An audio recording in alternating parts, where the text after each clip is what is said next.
आउनुहोस् easy box चाहिँ यस्तो हुन्छ इजी बक्स यता आउनु न दाजु इजी बक्स चाहिँ यस्तो हुन्छ सानो भने यो एस भनेको एम भनेको यो र एल भनेको यस्तो पहिला हामीले सामान पठाउँदाखेरि सानो खोलिन्छ आउनुहोस् म अब यसरी देखाउँछु सामान पठाउँदाखेरि हामीले यहाँ कम्प्युटरमा आउने पहिला यो ल्याङ्ग्वेजलाई यसरी थिचेर रोन छ यसलाई नेपाली इङ्ग्लिस बनाउने इङ्ग्लिस बनाउनु पछाडि सेन्ड पार्सल छ यो कालो चाहिँ सेन्ड पार्सल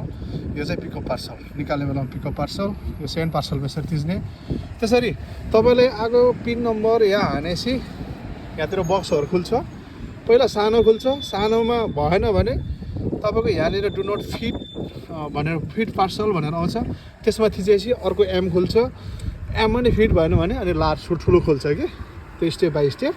होइन त्यसरी खुल्छ र अथवा तपाईँसँग भएको क्युआर चाहिँ यहाँनिर स्क्यान गर्यो भने